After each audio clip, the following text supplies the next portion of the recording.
त्याचा बाप आणि मुलगा राहत होता. त्याच्या मुलाचे वय 18 वर्षाचे होते.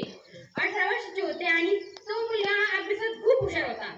त्याला त्याचे गाव सोडून पण कुठेच वाटत नव्हते. जेव्हा त्याला 12वीचा रिझल्ट लागला तेव्हा त्याला पैकीचे पैकी मार्क भेटले होते. हे त्याच्या बापाला कळले की त्याच्या बापाला वाटलं की याला शिक्षणाला बाहेर पाडायची आवश्यकता आहे.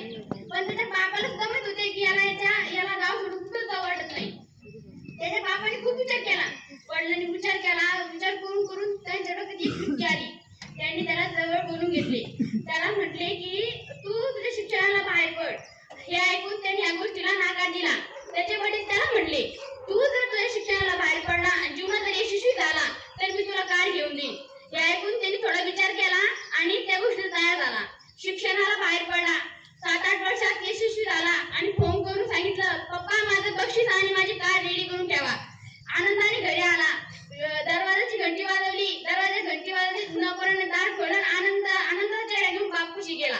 त्याच्या वडिलांनी त्याला एक ग्रंथ दिला आणि ते ग्रंथ बघून नाराज झाला. त्याने तो ग्रंथ उघडून सुद्धा बघितला नाही आणि नाराज होऊन त्याच्या रूम मध्ये गेल्यावर त्याला राग आला आणि तो तिथून निघून गेला.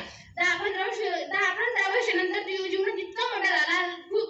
नंतर मग त्याला त्याच्या वडिलांची थोडी आठवण यायला लागली तर मग तो फोन न करता डायरेक्ट आनंदानेच घरी गेला. सगळा राग सोडून आनंदाने घरी गेला. त्याच आनंदाच्या घंटी वाजवली आणि नोकराने दरवाजा खोलला. पप्पा घरात गेला आणि तितक्याच नोकर म्हणतो की मला मोठ्या मालकांना जाऊन 2 हप्ते झाले. हे ऐकून त्याला इतकं म्हणजे हे होतं की त्याला डोळ्याचे आऊस थांबत नव्हते.